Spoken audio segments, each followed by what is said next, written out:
Muy bien, pues muy buenos días. Vamos a dar comienzo con ciertas incidencias propias de estos momentos que estamos viviendo, pero vamos a dar comienzo al webinar previsto con el atractivo título de la era de los aranceles y su impacto en las ciudades autónomas. Doy la bienvenida a quienes se han podido incorporar. Tenemos con nosotros al catedrático de Economía de la Fundación San Pablo CEU y eh, consejero del Tribunal de Cuentas del Reino de España, don Javier Morillas Gómez. Muy buenos días, Javier. Gracias, buenos días. Y tenemos por ahora también con nosotros a doña Soni Basdev Lalwani, que es economista de Ceuta y que además aprovecho ya como director del observatorio para informarles, ya lo saben, pero para renovar la información sobre ese informe que tenemos en ciernes sobre la economía de las ciudades y en el que participan junto con Sony, Susana Burgos y Inayat Mohamed de Melilla. Vamos a, de momento, sin la presencia de nuestro tercer invitado, el presidente de la Confederación de Empresarios de Melilla, don Enrique Alcoba Ruiz, que está intentando, pero la tecnología le impide, no hay acceso a Internet. Esperemos que se restablezca a lo largo de la celebración de este webinar. Pero la idea es que tuviéramos a los tres. De momento os tenemos a vosotros, Javier, Sony, y vamos a aprovechar este momento pues para aportar análisis y contenidos sobre tan interesante título, La era de los aranceles y su impacto en las ciudades autónomas. Mi deseo es que empecemos el webinar con una intervención, lo que consideréis en cuanto a tiempo, de cada uno de vosotros. Empezaríamos por Javier, seguiríamos por Sony, sobre lo que os plantea este título, lo que consideráis esencial, esos conceptos que están tan presentes a día de hoy, los aranceles y el impacto de los aranceles para nuestras ciudades autónomas. Una vez hayáis hecho esa aportación, pues ya entraríamos en lo que es el intercambio entre vosotros y también pues me permitiré haceros alguna pregunta desde el Observatorio de Ceuta y Melilla. Así que en cuanto queráis, Javier, tienes la palabra. Bueno, muchas gracias, Javier, por este orden Carlos, por este orden de prelación. Pero le cedo la palabra por cortesía a Oh, Sony, que sea ella la que primero intervenga, que es nuestra única mujer e interviniente, si te parece. Y no te rompo la sí. dinámica, ¿eh? Muchas gracias, Nada. buenos días a todos. Realmente, bueno, como le decía esta mañana a Carlos, que quizás la tecnología no nos pudiera dejar conectarnos y me decía, no, no hay que aplazarlo porque nunca se sabe lo que puede pasar. Y efectivamente, creo que vivimos en un momento de continua incertidumbre y creo que, bueno, en cierto modo, yo siempre miro las cosas desde el lado positivo. Creo que nunca podríamos haber vivido en tan pocos años tantos acontecimientos, ¿no? Esta mañana, como le decía a Carlos, bueno, pues yo no soy una experta en aranceles, soy economista, pero me dedico al tema del asesoramiento fiscal y asesoramiento de empresas aquí en Ceuta. Y bueno, revisando esta mañana un poco para comentar el tema, sí que he visto un poco lo que ha sido la cronología desde que entró Donald Trump en la presidencia, de cómo ha ido cambiando de opinión y realizando una política muy agresiva, una política arancelaria que creo que no nos va a permitir mejorar la economía en estos momentos, ¿no? Sino que está generando una situación de inseguridad, de incertidumbre, de que, bueno, pues en un momento dado, como pasó con la pandemia, quizás sea el momento de replantearnos ciertas cuestiones. Y bueno, luego le dejaré a Javier, que como catedrático seguramente que explica muchísimo mejor lo que suponen los aranceles, pero bueno, creo que a nivel un poco de macroeconómico hacia microeconómico, que sería Ceuta, las políticas proteccionistas nunca son nada favorables a la economía, porque en primer lugar producen una inflación y una reducción del consumo, con lo cual al final esto incide en una pérdida de bienestar para los consumidores. Sí que es verdad que a lo mejor el planteamiento de Donald Trump ahora mismo sea recaudar dinero para subir la economía americana, pero realmente la historia demuestra que imponer aranceles elevados nunca ha sido la mejor solución para que el Estado recaude mayor ingreso. Sí que es verdad que va en un primer momento, parece que es una política nacionalista de defender los intereses americanos y bueno, pues eso a lo mejor favorece la producción nacional, pero realmente al evitar que lleguen productos importados, que son los que van a sufrir esos aranceles, pues al final yo creo que esa producción nacional puede caer en la ineficiencia económica, porque al estar tan protegido no se fomenta la competencia y ese proteccionismo al final es un refugio, ¿no?, para los que temen la competencia y la innovación, porque también por otro lado eso, te duermes en los laureles porque el Estado te está protegiendo, pero está evitando que entren los productos de terceros países y efectivamente no es nada bueno. Y luego por otro lado, llevamos ya casi 3 meses con una amenaza de una guerra comercial a todos los niveles,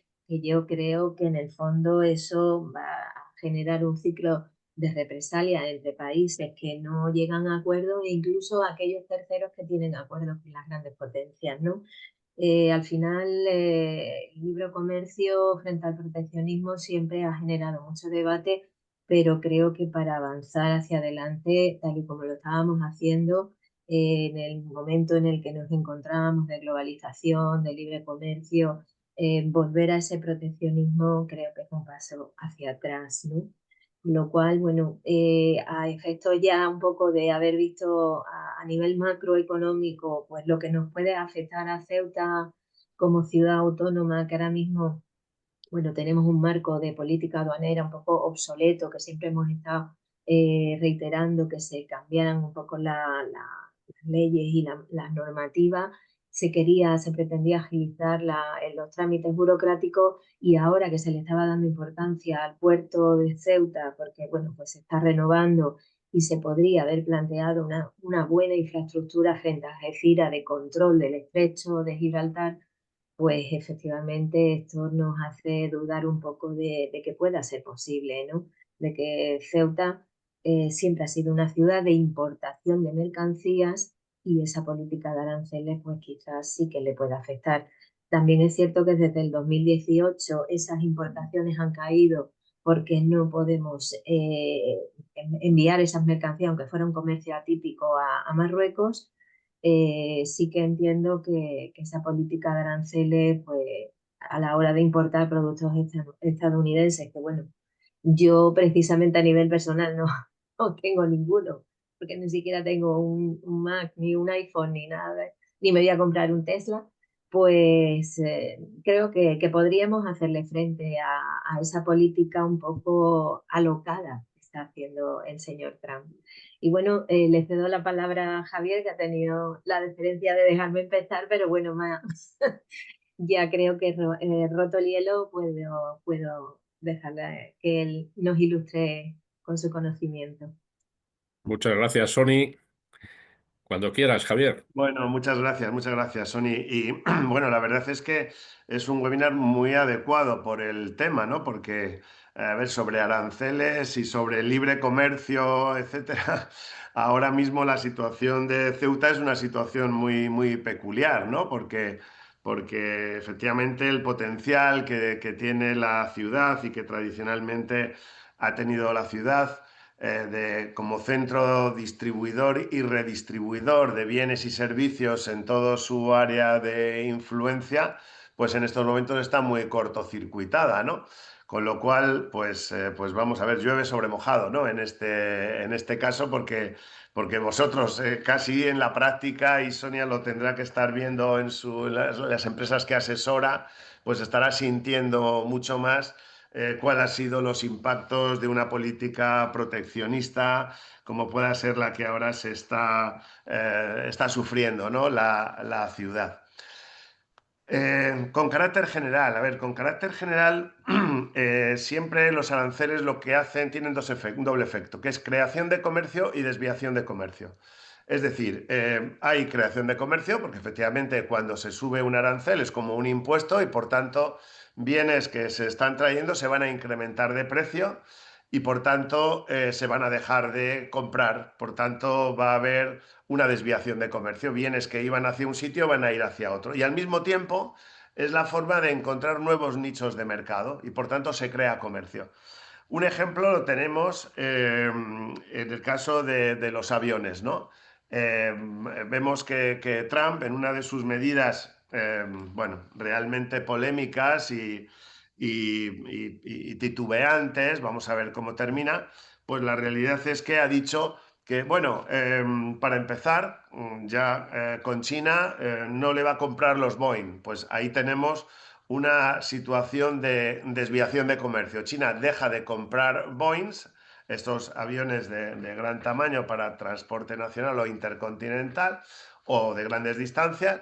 ¿Dónde lo va a comprar? Pues lo va a tener que comprar obviamente en Airbus. Por tanto, ahí hay una desviación de comercio. Deja de comprar Boeing en Estados Unidos, comprará Airbus en la Unión Europea.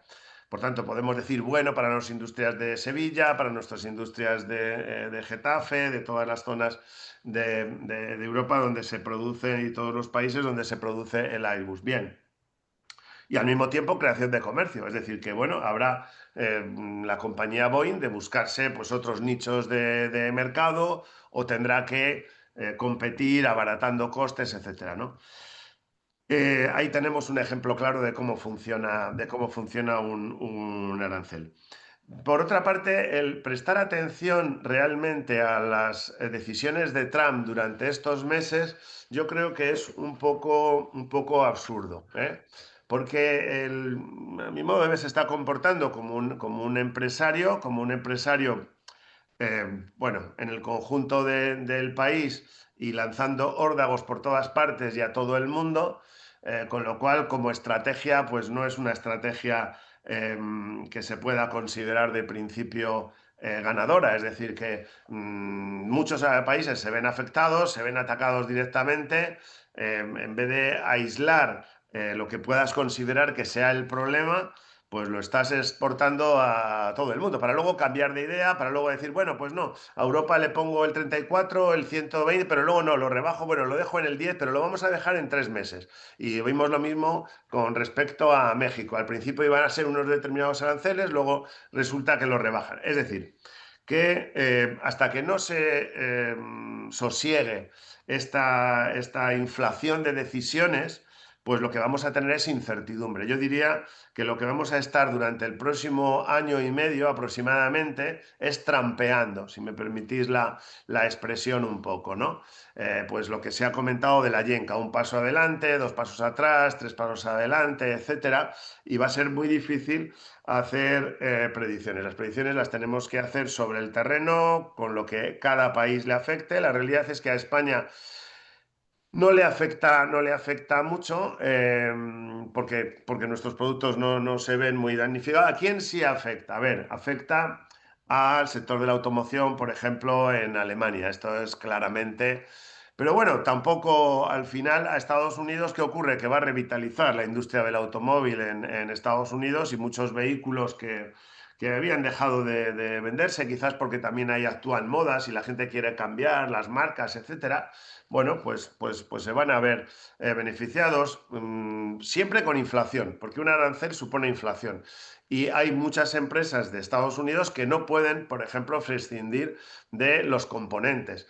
Y ahí está Antolin, por ejemplo, que es una de las principales empresas de suministro de componentes del automóvil para la industria norteamericana, que los compra también la industria alemana y la industria francesa. Entonces, pero eso, por ejemplo, queda fuera del arancel que ha señalado. O sea, que ellos saben en ese sentido las partidas de lo que es el nomenclator arancelario que tienen impacto y que no tienen impacto, ¿no? Por tanto, yo diría que hay que ver y hay que analizar producto por producto y país por país, ¿no? Como primera intervención yo lo dejaría ahí. Muy bien, pues muchas gracias, Javier. Felizmente estamos ya a la espera de que se incorpore Enrique Alcoba, porque parece que Internet ya está accesible. Y mientras se incorpora Enrique, pues recordar, decías muy bien, Sony, al principio de tu intervención, que se trata ahora de dar respuesta a situaciones sobrevenidas, ¿no? Y a desafíos como es en este caso el arancelario para aterrizar cuanto antes en lo que puede suponer para la economía de las ciudades autónomas. Pero eso me permite también recordar lo que ocurría cuando nació el Observatorio de Ceuta y Melilla, allá por 2020, y en el otoño de 2020, en la presentación del primer informe, que era económico, Kisi Chandaramani, la consejera de Economía de Ceuta, apostó fuerte por aquello de, en tiempos de incertidumbres, reinventémonos, ¿verdad? Y en eso estamos, cómo se reinventan las ciudades de Ceuta y Melilla ante lo que fueron los desafíos de entonces, que aún perduran de un modo distinto, porque las fronteras están abiertas, pero de esa manera. Pero obviamente en 2020, aparte de la pandemia, teníamos aquel cierre. En primer lugar, en 2018, el de la aduana de Melilla, que tenía una existencia de siglo y pico de funcionamiento normalizado y que Marruecos, en una de sus estrategias híbridas, pues lo cerró sorpresivamente y luego, aprovechando la pandemia, se cerraron ya definitivamente las fronteras de las dos ciudades autónomas. Ahora nos tenemos que reinventar ante un nuevo desafío, que es un desafío distinto. Aquel era bilateral de nuestro vecino, había que replantearse la economía, ¿verdad? Y esas inercias del pasado que aún perduraban, cómo salimos adelante, y ahora, pues 5 años después, nos encontramos este elemento añadido de los aranceles.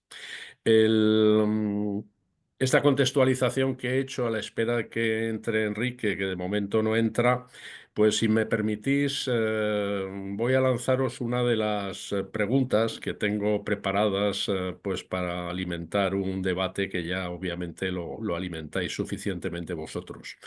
Es en relación con la unión aduanera, con la integración en la unión aduanera de las ciudades, que es un tema que tradicionalmente ha estado sometido a debate y que quizás ahora con ese nuevo desafío más global, que es el de los aranceles, pues sea una pregunta que es más oportuna que nunca. Entonces, si queréis ir respondiendo a esa pregunta, y en cuanto se incorpore Enrique, pues escucharemos también desde Melilla cuál es la visión de un empresario. Carlos, perdona, Sí, al referirte a la unión aduanera, ¿a qué unión aduanera te refieres? a la Unión Aduanera, Unión Europea.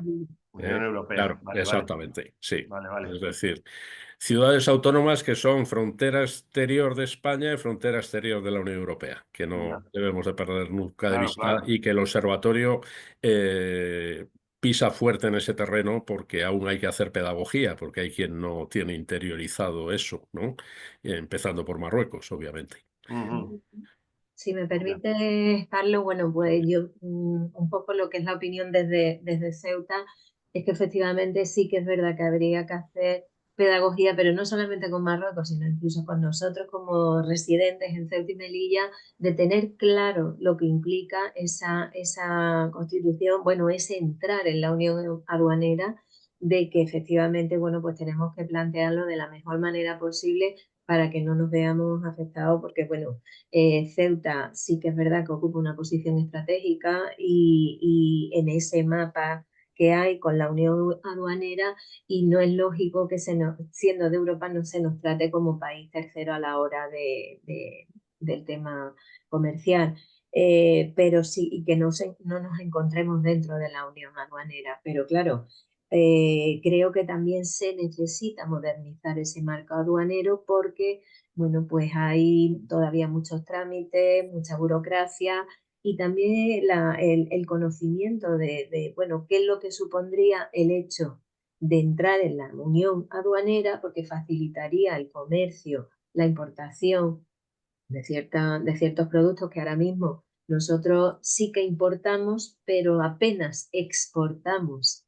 Y entonces, en ese equilibrio que habría que encontrar entre importación y exportación para que realmente no llegáramos a un déficit comercial, lógicamente habría que estudiar bien esa plataforma de, bueno, siempre hemos sido una ciudad importadora de mercancías, de hecho, el tributo que tenemos es el IPSI, que es el impuesto sobre la producción, los servicios y la importación de mercancía, que en principio pues están bastante, lo que es el tipo de gravamen tiene una cierta diferencia con la península, porque nosotros no tenemos IVA y sí que tenemos este IPSI. ¿Qué ocurre? Que efectivamente esa diferencia que está ahora mismo a nuestro favor debemos de reconsiderarla si entramos en la unión aduanera, hasta qué punto podría afectarnos en el sentido de que, bueno, sí vamos a poder exportar y esa exportación se genera de una manera fluida y con un trámite mucho menos burocrático que hasta ahora, pues lógicamente nos interesa. Y entonces eso sí que es necesario tener esa modernización del marco aduanero. Bueno, ya ha entrado Enrique, le cedo la palabra. Muy buenos días, Enrique, y bienvenido. Buenos días, tengo Bu- dificultades de todos los colores, no os veo ahora mismo. Bueno, no nos ves, pero te escuchamos muy bien y tú también a nosotros, ¿verdad? Sí, yo escuchar sí, os escucho, no os Bueno, veo, pero vamos, estoy ahora mismo un poco a ver si hay suerte y puedes tener la visibilidad de los igual. participantes, pero permíteme que te dé la bienvenida. La verdad es que esto es heroico, el poder poner en marcha un webinar con la que nos está cayendo en distintos ámbitos y vamos a aprovecharlo. Hemos hecho una primera rueda con, como sabes, Javier Morilla, Sony Basdet, son tus compañeros en esta reflexión colectiva. Les pedí que hicieran un comentario inicial sobre el título que nos reúne, el tema arancelario como desafío, y ahora ya habíamos avanzado en una pregunta sobre qué he hecho yo sobre la Unión Aduanera, la Unión Europea, etcétera. Pero eh, lo primero es darte la bienvenida y pedirte ese comentario inicial, ¿no? Desde Melilla, desde el mundo empresarial. eh, este desafío, este escenario donde los aranceles, la era de los aranceles tiene impacto global y cuál es el que tienen las ciudades autónomas, cómo lo ves, y luego seguimos ya con el desarrollo del webinar. Cuando quieras. Bueno, primero pedir disculpas, no estoy viendo, no sé cómo quedará, tenemos muchos problemas con internet y demás. Bueno, la situación en Melilla, me imagino que igual que en Ceuta. Eh, Hay una pequeña diferencia. Nosotros que hemos tenido una aduana comercial durante 70 años, y entonces, claro, escuchar a la delegada del gobierno hace unos días decir que ya estaba la aduana comercial abierta con normalidad, yo solamente puedo dar una cifra. En el 2007 se hicieron 6.400 expediciones comerciales por un total de 40.300.000 euros, ¿no? Lo que llevamos de año, desde que se ha abierto, se ha hecho 9 expediciones. 9 expediciones. O sea, la comparación no tiene nada que ver. Antes estaba abierta a todos los sectores, a todos los empresarios, sin limitaciones de cualquier sector. Ahora solamente se pueden exportar electrodomésticos hasta el día de hoy. Entonces, ahora mismo con lo que es Marruecos nos hemos quedado prácticamente aislados. Con los aranceles a nivel nacional y europeo, pues seguimos en una situación un poquito de desventaja, ¿no? Teniendo en cuenta de que pues todo depende, que hay que pasar una aduana, una frontera, tenemos un transporte de mercancías que encarece todos los productos. Y bueno, pues ahora mismo estamos en una situación en Melilla, y me imagino que en Ceuta también, un poco aislado en medio de la nada. Ni podemos vender hacia Marruecos nada por el tema de la aduana comercial, ni podemos vender online como cualquier tienda de cualquier sitio del mundo, ni a España ni a Europa, puesto que estamos con el tema de los aranceles, con el tema del transporte, todo necesita pasar por una aduana. O sea que nos hemos quedado pues, un poco limitados en los potenciales clientes, en la forma de trabajar. Ha sido un antes y un después. Desde la pandemia ha sido un antes y un después. Y nosotros, pues desde agosto de 2018 que cerró la aduana comercial, pues lógicamente nos ha cambiado un poco la situación económica en Melilla en general. Muchas gracias, Enrique. Javier, Sí, sí. adelante. Vamos a ver, yo creo que Ceuta, pero bueno, lo mismo que Melilla, ¿no? No es una situación muy diferente a la que a lo que pueda darse a mi modo de ver, en Hong Kong o en Singapur. Entonces, es una situación de relativo aislamiento, ¿vale? Pero sí puede utilizar una palanca de crecimiento y una palanca de desarrollo, que son los impuestos y una economía libre y una economía abierta. Yo creo que efectivamente, como señalaba Sony, en Ceuta no hay IVA, está el IPSI, ese impuesto sobre producción y servicios, etcétera. Pero yo creo que el reto es precisamente convertir, tanto estamos hablando en Ceuta y bueno, también lo podemos aplicar a Melilla, ¿no? Como de nuevo un centro distribuidor y redistribuidor de bienes y servicios, no solo orientados hacia Marruecos, sino hacia el resto del mundo, hacia Argelia, hacia Italia y hacia los otros lugares. Y para eso lo que hay que disponer es de buenas instalaciones portuarias, gente competente manejando las grúas y manejando todo lo que es el tráfico de contenedores, que yo creo que ese se tiene, el material humano, y el tener un sistema impositivo por el que hay que pelear para que efectivamente se convierta en una plaza financiera sólida, como podamos tener en Singapur o en Hong Kong en estos momentos. Y eso es factible. Era un proyecto histórico en las dos ciudades autónomas desde finales de los años 70, que luego, bueno, por otras circunstancias, yo creo que evolucionó de otra manera, pero ese es un arma que está, ¿no? Yo creo que no va a haber un gran cambio, es decir, los aranceles no van a afectar mucho. Primero, no van a afectar mucho a España, como he señalado antes.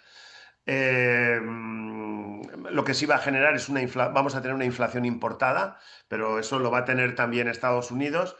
Ya vemos también cómo se está devaluando el bono norteamericano y eso para ellos es importante y al mismo tiempo cómo se está debilitando el dólar. Eso sí que bueno, el debilitamiento del dólar le puede beneficiar a corto plazo porque puede abaratar lo que es las exportaciones y encarecer las importaciones. Tengamos en cuenta que lo que pretende efectivamente Trump es intentar paliar, otra cosa es que lo está haciendo de forma más o menos tosca o estratégicamente más complicado, ¿no? Pero lo que pretende es lo que ellos llaman los twin deficits, los déficits gemelos, es decir, déficit por cuenta corriente, déficit comercial y déficit público. El déficit público lo va a intentar solucionar reduciendo su presencia en el exterior.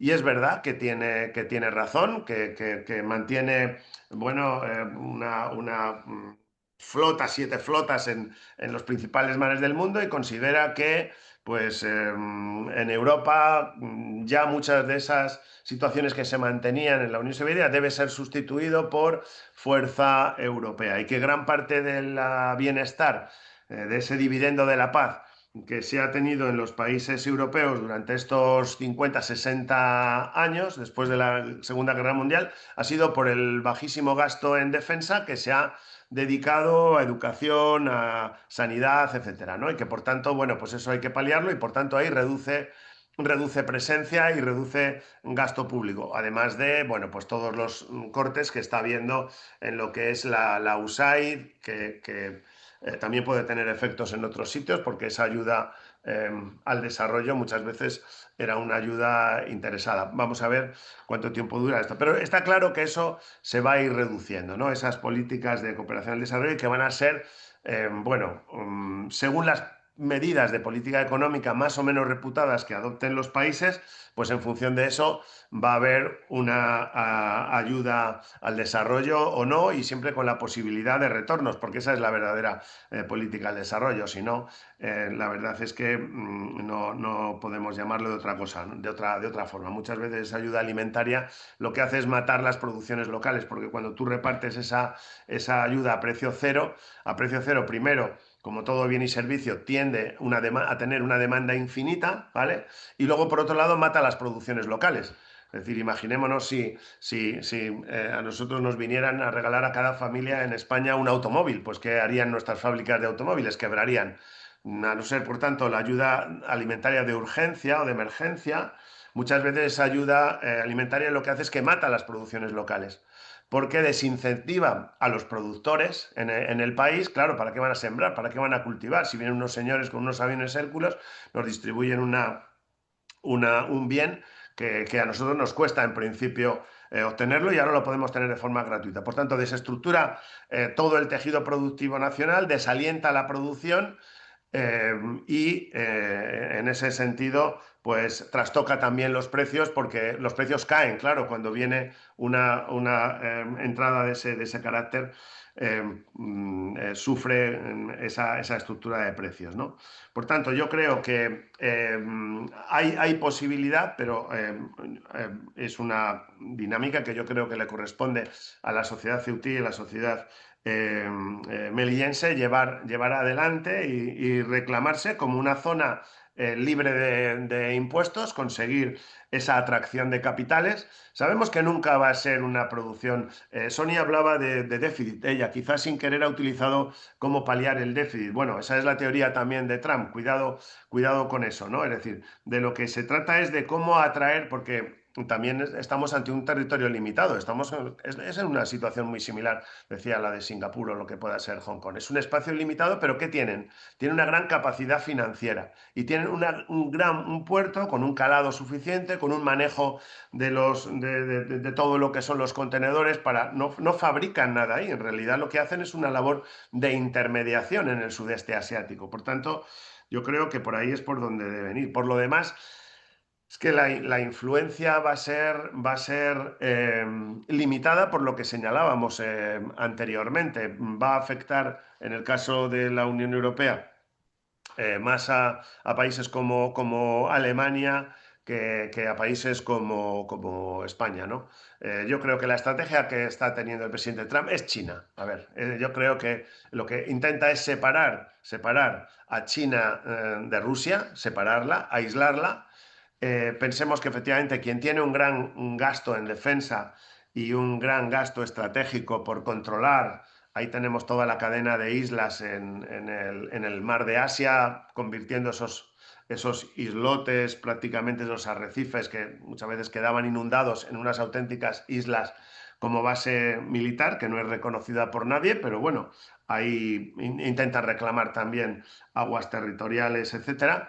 Y ese es el gran reto que hay. No va a poder doblegar. La sociedad china es una sociedad que está muy acostumbrada a sufrir, y es una sociedad muy acostumbrada a vivir con unos niveles de renta muy bajos, y el gobierno chino lo mantiene en esa situación, excepto lo que son las ciudades abiertas y todo lo que son esas municipalidades que ellos llaman del mar de China. Que eso es muy limitado, porque la China profunda son la de los 1.000 millones de habitantes, los 300 que puedan estar en la zona costera, donde además tienen imposibilidad de ir las de las zonas del interior, ¿no? Esos los quieren para producir bienes agrarios, para intentar ser autosuficiente, que es lo que muchas veces olvidan algunos países. Felizmente no la Unión Europea, que considera el sector agrario como algo estratégico, por eso nunca se ha llegado a externalizar, ¿no?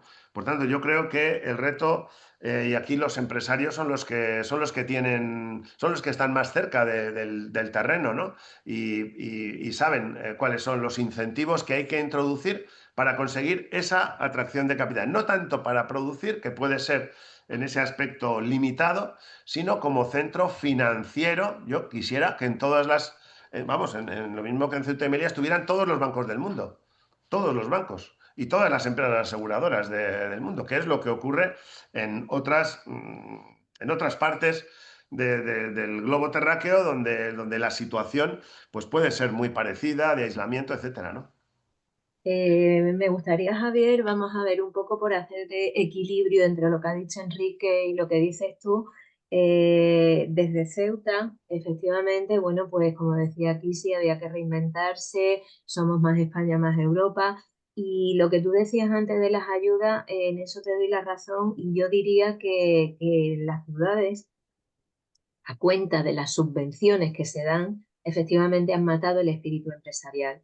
Creo que hay demasiada intervención de la administración para solucionar los problemas, pero los problemas los tenemos que solucionar en conjunto. Es decir, los agentes sociales tienen su papel, la administración tiene su papel y la iniciativa privada la tenemos que mimar y cuidar para que sigan adelante. Cuando tú hablas con los empresarios, la mayoría de ellos se encuentran con una cantidad de trámites burocráticos, de problemas y de historias que efectivamente tiran la toalla. Es decir, lo que antes se llamaba el empresario, que yo siempre he oído en la facultad decir que es la persona que asume el riesgo, ahora mismo no tenemos personas que quieran asumir el riesgo. ¿Por qué? Porque efectivamente la primera pregunta que me hacen a mí en el despacho es ¿qué voy a obtener? ¿Qué subvención me pueden dar? Y así no se plantea un negocio. No se plantea un negocio y tampoco lo que no es normal es que una persona con ganas de empezar su propio, porque la situación laboral en las ciudades autónomas tiene unos niveles de paro bastante más elevados que el resto de la península, pues lógicamente una de las fórmulas hubiera sido el autoempleo. Y aquí ser empresario no es tan fácil. ¿Se pueden dar muchas ayudas? Sí. Al final, ¿cuál es el recorrido de esos empresarios? 3 años. Los 3 años que necesitan para que tú no te reclamen esa ayuda que te han dado.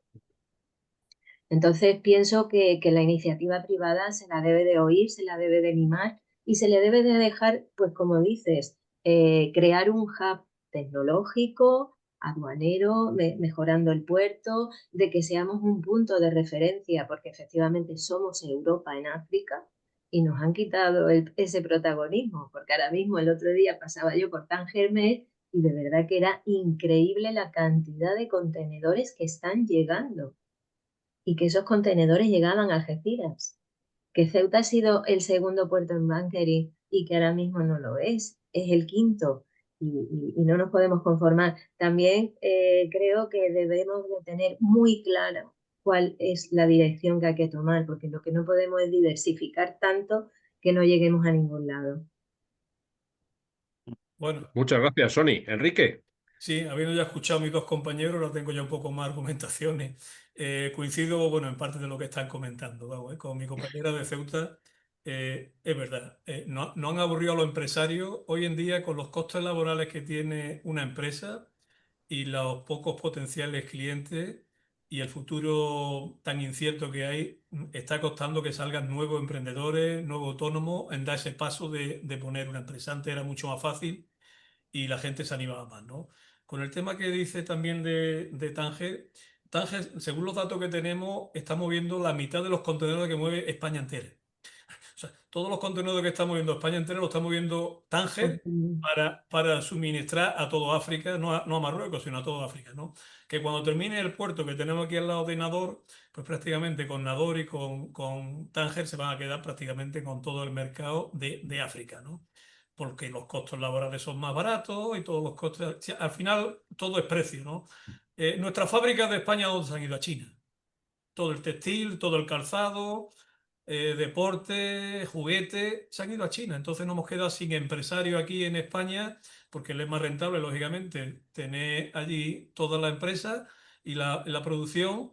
Y bueno, pues ese es el problema que tenemos. Estados Unidos, ¿qué es lo que quiere hacer? Pues con esto de los aranceles, bueno, si la verdad es que si esto se lleva a cabo dentro de los 90 días, como ha comentado el presidente Trump, pues ¿qué va a pasar? Pues que aumentará la inflación, la inflación a corto y medio plazo, subirán todos los precios, sobre todo para los consumidores, y al final pues será, los aranceles, en definitiva, es un impuesto que se aplica a todos los bienes, a todos los productos de mercancía que viene fuera de la Unión Europea, ¿no? Hombre, nosotros vemos un problema. La solución yo que veo y la que llevamos desde la Confederación de Empresarios reclamando desde hace ya varios años es que Ceuta y Melilla se tiene que convertir en una zona económica especial. Porque para una zona ultraperiférica no tenemos los requisitos apropiados y tienen que aprobarlo todos los países europeos. Y claro, para que los 27 países europeos se pongan de acuerdo, pues es casi inviable, ¿no? Pero una zona económica especial solamente tiene que pedirlo nuestro gobierno de España a Europa. Y creo que hay unas 500 zonas económicas especiales en Europa que por ahí donde nos podemos salvar, ¿no? Que nos blinden nuestros beneficios fiscales, que al final es el atractivo que puedan venir empresas de fuera a instalarse aquí y las de aquí que se puedan mantener, porque ahora mismo, si no han quitado la bonificación a la seguridad social como la teníamos hasta el 2004, hay que tener en cuenta que lo que se ha hecho ahora ha sido un engendro que termina en el 2026, que habrá que empezar a negociar de nuevo, y claro, a una empresa el 50% del beneficio de la seguridad social, lógicamente es atractivo y al final la cuenta de resultados sale, ¿no? Si nos quitan eso o no nos lo garantizan, por eso digo, es fundamental que los beneficios fiscales se blinden de alguna forma para que seamos atractivos, ¿no? La seguridad jurídica es lo fundamental y ahora mismo lo que nos está pasando con Marruecos, la aduana que se abre, que no se abre, el presidente del gobierno dijo el 7 de abril del 2022, el respeto mutuo entre España y Marruecos. Hombre, el respeto mutuo es que lo que es la frontera solamente funciona en una dirección, ¿no? Entonces los ciudadanos de Ceuta y Melilla que van a Marruecos no pueden pasar nada, a un familiar, una compra, ni los turistas pueden pasar nada en régimen de viajeros. Sin embargo, desde Marruecos aquí se puede traer lo que se quiera. Claro, eso es jugar con desventaja, eso no es respeto mutuo, como dijo nuestro presidente. Por eso digo, tenemos que mirar al norte, a España, a Europa, que es de quien dependemos, porque de Marruecos es muy difícil estar continuamente dependiendo los bandazos que da y que si se abre la frontera, que si se abre el régimen de viajeros, que, en fin, esta incertidumbre es lo peor que hay para una empresa, para la economía. Entonces tenemos que tener las garantías desde España y Europa a que se blinden los beneficios fiscales, a que se forme aquí una zona económica especial y a partir de ahí, bueno, abaratar los transportes porque si no, no vamos a ser competitivos el traer cualquier mercancía, al no ser aquí tener autosuficiente para vender nada, porque no tenemos nada aquí. Creo que solamente en Ceuta, me puede corregir, creo que el chocolate Maruja es el único que creo que se hace allí en Ceuta. En Melilla ahora mismo la fábrica de conserva que había desaparecieron, en fin, todo ha Pero desaparecido. Enrique, perdóname que te interrumpa, pero es verdad que aunque la fábrica de chocolate Maruja está en Ceuta, al único país al que exportaba, y curioso, era Argelia. Yo es que estuve trabajando unos meses allí y fue curioso porque era una época en la que los dueños se planteaban montar una segunda fábrica de chocolate en Tánger y al final desistieron porque no eran nada, no le pusieron ninguna facilidad y de hecho la ciudad apoyó esa opción o esa alternativa que se habían planteado dándole una subvención bastante cuantiosa desde Procesa, que al final tuvieron que renunciar porque realmente no se podía llevar a cabo. Con lo Claro. cual también hay que apoyar expresamente al empresario y saber conocer desde dentro exactamente lo que necesita. En eso te doy la razón de que las dos delegadas, porque además tenemos delegadas del gobierno en el momento actual, las dos han dicho la misma frase: la pelota la tienen los empresarios en su tejado ahora. Y no es así, No es es así. decir, tú Correcto. tienes que dar apoyo a los consignatarios, a los empresarios, explicarle exactamente cuál es el procedimiento a seguir y que efectivamente esa aduana comercial funcione con toda normalidad. Mira, te voy a dar un dato y te doy la razón. Nosotros cuando nos cierran la aduana comercial en agosto de 2018, hacemos las gestiones, hay un barco de Orán a Almería y a Alicante o Valencia, no sé. Y eso hay temas comerciales entre España y Argelia. De aquí en Melilla estamos a 1 hora y 3/4 del primer puerto de Argelia. Cuando nos cierra la frontera de Marruecos, solicitamos al Ministerio de Interior, en fin, hacemos la gestión en transporte para que se nos habilite, igual que hay ya líneas con Almería y con Alicante, con Argelia, pues ¿por qué no podemos nosotros venderle a Argelia si nos cierran una... El mundo ya es global, pero al final de todo es política, ¿no? No abrimos Argelia para no molestar a Marruecos, no molestar más a Marruecos, porque, bueno, y al final nos tienen aquí ahogados a Ceuta y Melilla, que no podemos vender a Argelia, no podemos vender a Marruecos, no podemos vender a la península por tema aduanero. En fin, nos están dejando muy limitados y claro, es que al final dependemos, no es la voluntad de los empresarios, es que no nos facilitan la labor nuestra para ejercer, nosotros podemos poner la idea, el dinero, pero claro, las facilidades y el camino no lo tiene que poner nuestro gobierno y los políticos y no nos Claro, lo no, están yo poniendo nada más que te, fácil. Pero perdona, te voy a nada más que contar lo que es una traba administrativa. Es decir, en Ceuta está muy acostumbrado con el IPSI a importar mercancías, ¿vale? Y se genera una carta de pago sobre esa importación de mercancía. Pero ¿qué pasa si nosotros tenemos una mercancía importada que no nos vale o que la hemos vendido a cualquier otro país y queremos empezar una expedición de exportación? No te puedes imaginar la de trabas burocráticas que hay. Muchísimas. Es decir, es muy fácil cobrar, pero cuando yo tengo que hacer el trámite inverso, no es posible. Es que se te quitan las ganas. Y yo ya te digo, he tenido empresarios que efectivamente en la época en la que ese comercio atípico, porque Ceuta no tenía aduana comercial, he visto una serie de importaciones que eran realmente increíbles, que yo nunca pensé que se llegarían a comprar esas cantidades de mercancía y efectivamente se hacían, sobre todo eran especias y frutos secos. En el momento en que tú podías, por lo que fuera, tener que devolver esa expedición o esa mercancía por no poder venderla, la exportación no era fácil volver a hacerla. Está claro. Y aunque la hubieras vendido a cualquier otro tercer país. Con lo cual, si queremos plantear esa plataforma comercial, como decía antes Javier, o ese hub tecnológico, que en un momento dado, claro, lo de la de tecnología, ahora se está vendiendo lo del polo digital, pero bueno, eso nos va a hacer dependiente también de la luz, con lo cual deberíamos de pensarlo, ¿no? Antes de ponerlo tan fácil como nos lo venden los políticos y que a la hora de la verdad al empresario no se le apoya lo suficiente. Yo, mira, coincido contigo. Ahora mismo la orden ministerial que regula los procedimientos aduaneros era de 7 de abril del 1988.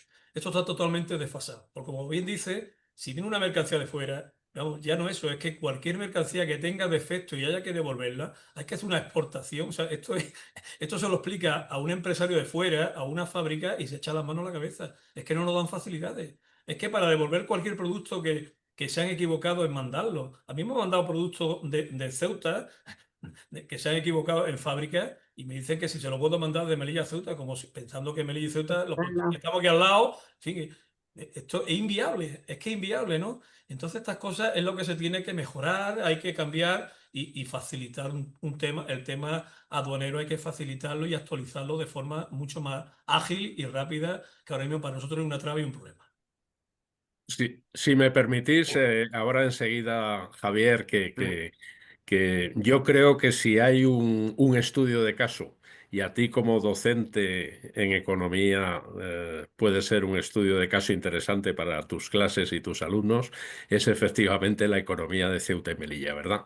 Bueno, pues esto simplemente para hacer un inventario de los temas que son los que yo tenía aquí preparados como preguntas, pero para seguir alimentando esta reflexión tan rica. Hay una prioridad, por supuesto, por encima de todo, que es, y es por supuesto el leitmotiv del Observatorio de Ceuta y Melilla, que es reforzar la vinculación de Ceuta y Melilla, bueno, y los demás territorios españoles con el resto del Estado, ¿no? Esto es algo que es una obviedad, pero que no hay que perderlo en ningún momento de vista. Luego hay una cuestión importante que la habéis puesto sobre la mesa, que es valorar el régimen fiscal especial que tienen las ciudades de Ceuta y Melilla, conocerlo y valorarlo y ver cuáles sus potencialidades. El tema que estábamos planteando antes de que pudieras finalmente incorporarte, Enrique, que es, porque no solo somos España, sino que también somos Europa, el tema de la plena integración de las ciudades en la Unión Aduanera, la Unión Europea o no. Y me alegro mucho que hayas puesto sobre la mesa el tema de la zona económica especial, porque llevamos más de un año y con 2 informes de Diego Sánchez de la Cruz alimentando la reflexión sobre eso, sobre si eso es el asidero en el que nos tenemos que colocar para que las ciudades, sus habitantes sean viables, sean atractivas. Y eso sin perder de vista, y me callo enseguida para que sigáis interviniendo vosotros, que nuestro vecino interactúa en todo esto a su manera, es decir, las dificultades en buena medida están ahí, pero también desde una visión más amplia, no olvidemos cómo está reforzando sus vínculos, por ejemplo, con ese actor tan dinámico que es China. Enrique hacía alusión al puerto de Nador West. Es una nueva preocupación, como ya lo es Tangermet, para todo lo que es el comercio, las expectativas, etcétera.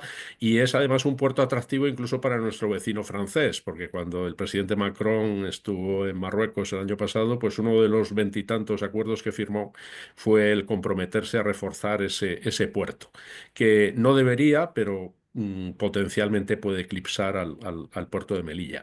Entonces yo creo que aquí tenemos estudio de caso para rato, pero que no es una afición intelectual o docente, sino que es la necesidad de buscar soluciones a problemas que son de mucha envergadura, pero que obviamente requieren de respuestas y que para eso, aprovechando la excusa de los aranceles, estamos invitando a los expertos a buscar esas respuestas. Javier, ¿qué querías?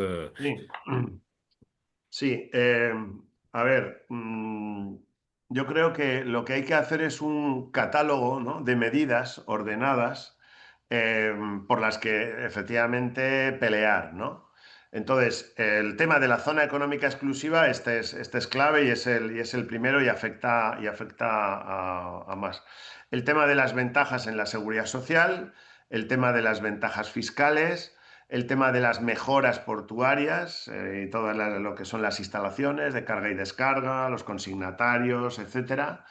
Es decir, hacer un vademecum ahí de medidas, porque más allá de lo que pueda ser un trabajo académico, bueno, es que tampoco vamos a descubrir nada, ¿no? Porque hay otras zonas del mundo en situaciones mucho peores que lo han hecho. Es decir, lo de solicitar zona ultraperiférica, eso sabemos que no es posible, porque más alejado de la propia Unión Europea de la península están las Islas Baleares, de modo que por ahí no lo cogemos, ¿no?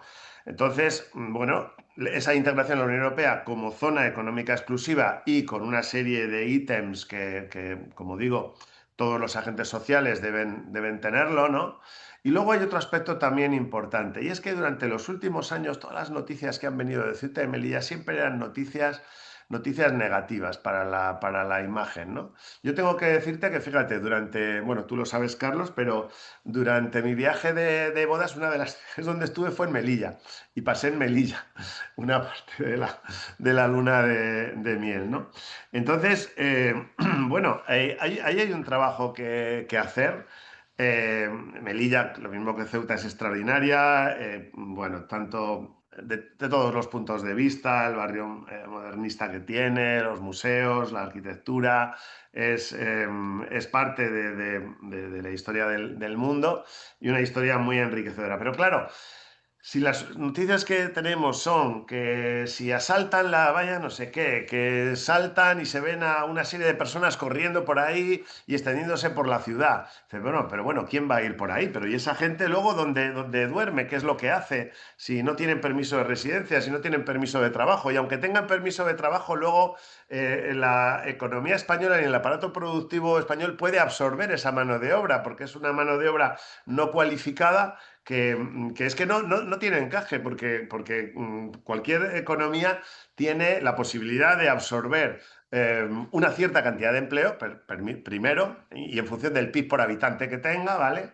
Y luego también en función del nivel tecnológico alto, medio bajo que pueda tener. Y de acuerdo con la estructura productiva de España y en las ciudades de Ceuta y Melilla por correspondencia, esa estructura productiva con un tejido tecnológico que podríamos calificar de medio alto, ¿vale? No te absorbe una mano de obra. Por tanto, lo primero que tienes que hacer es formalizar esas situaciones que te proporcionan una imagen negativa de las ciudades. Cierto que dice, bueno, es que nos influye nuestro vecino. Vamos a ver, nuestro vecino. Es que un vecino que diga que no pueda controlar su frontera, eso es muy preocupante. Porque significa, ¿qué ocurre? ¿Que no ha sido capaz de levantar un Estado eficiente? ¿Pero y eso qué significa? ¿Que hay que volver otra vez a los tratados de 1916, del siglo XIX, de los protectorados, de tal? Porque tú mismo dices que no puedes controlar tu frontera. Pero entonces eso no es un país soberano plenamente. Con lo cual, bueno, hay asuntos que son de partida, ¿vale? Que resultan muy extraños.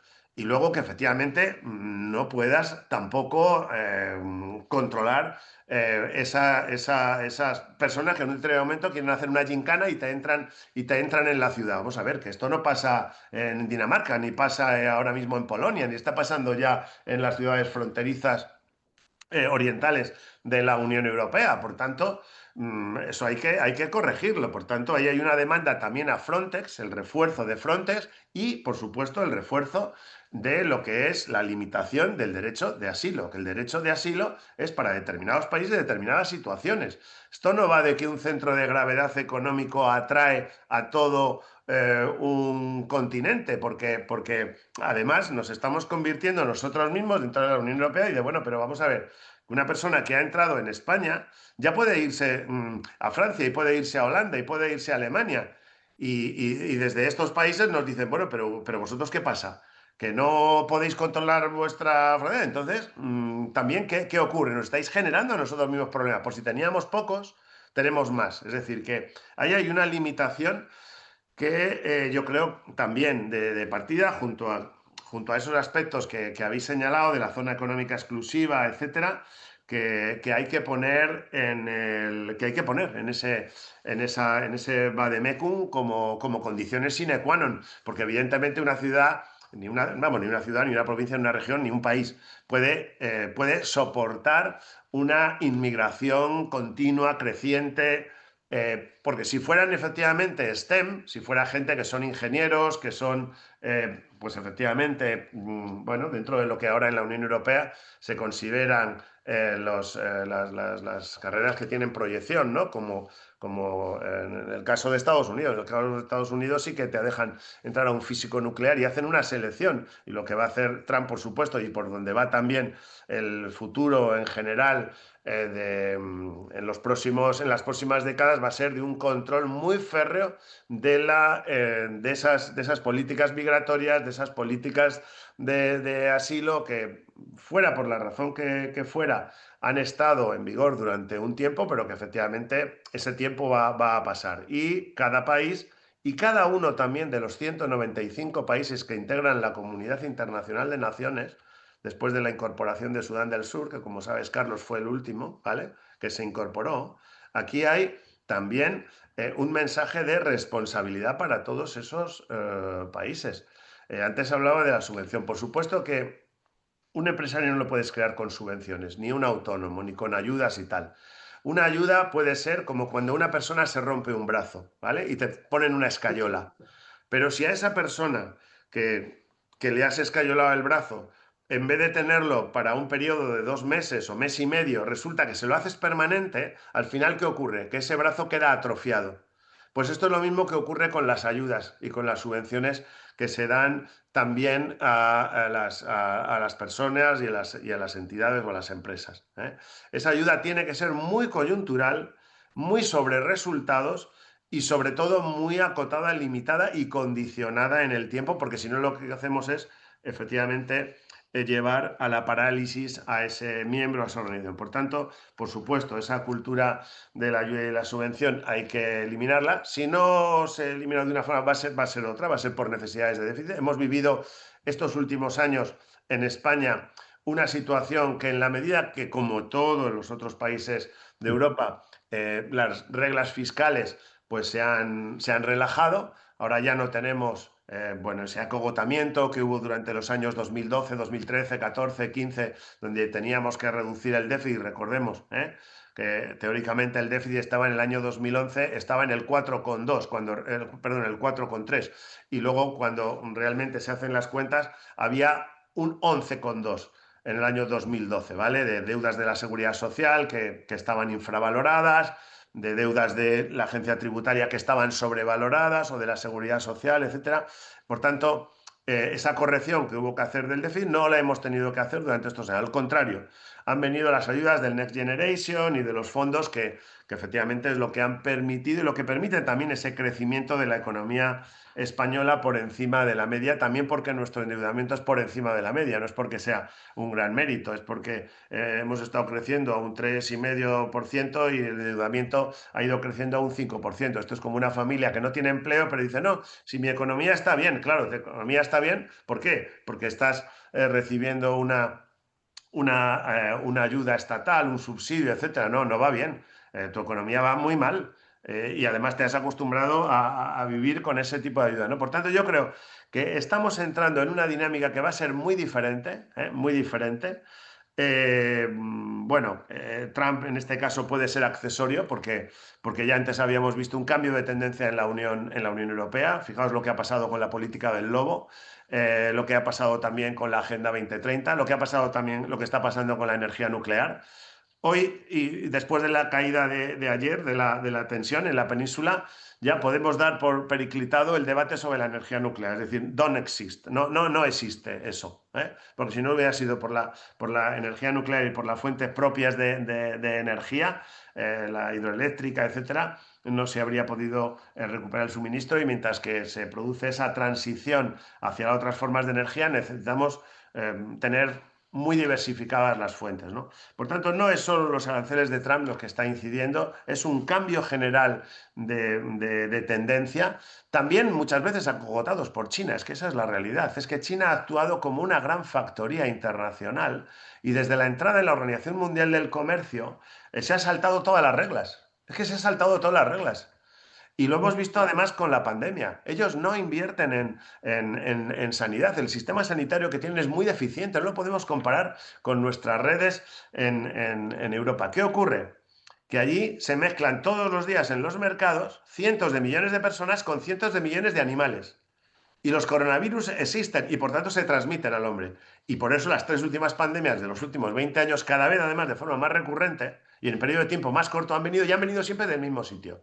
El SARS, el COVID, es decir, que iba a venir. Nosotros hemos terminado el Tribunal de Cuentas, el último de los informes sobre los sistemas de información que habréis tenido comunicación a través de la prensa, pone el acento en esto, que ha sido muy puntual, pero que tenemos que extraer grandes lecciones de ese periodo de la pandemia. Lo mismo que lo tienen que sacar las ciudades autónomas, no solo de la pandemia en este caso, sino del cierre de la frontera.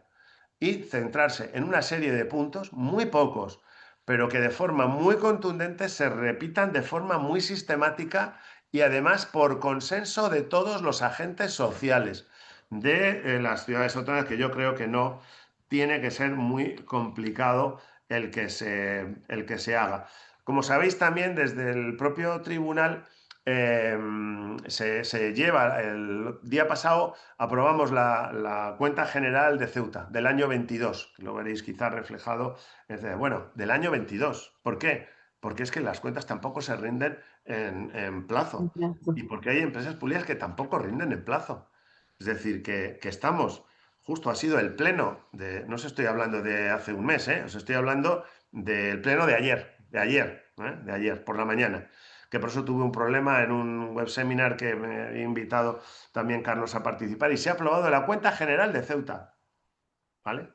Y ahora estamos con el hospital militar con el hospital de Melilla y bueno, pues y los gastos farmacéuticos también, tanto en Ceuta como en Melilla, porque se hace directamente desde el Tribunal de Cuentas, como ocurre con Cantabria, con Extremadura, con La Rioja, con otras comunidades autónomas, ¿no? Por tanto, yo creo que lo que ha llegado es la era de la responsabilidad,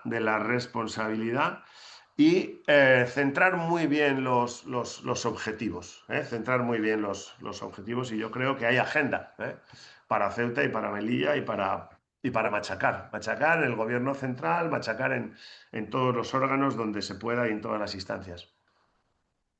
Muchas gracias, Javier.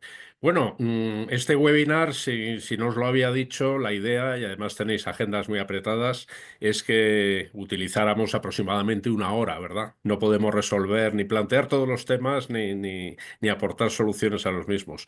Lo que sí hemos conseguido, yo creo que nos podemos felicitar, y os felicito yo a vosotros en nombre del Observatorio de Ceuta y Melilla, es poner sobre la mesa lo que es importante. Y en relación con eso que decías, Javier, al final de tu intervención, de transmitir el mensaje y de que los temas, sobre todo los más importantes, los más candentes, sean comunicados como procede, pues me lleva a recordar, y tú, Enrique, estuviste allí presente, la recepción que dio Su Majestad el Rey a los empresarios de Melilla y de Ceuta para conocer en directo cuáles son las inquietudes, cuáles son las necesidades, etcétera.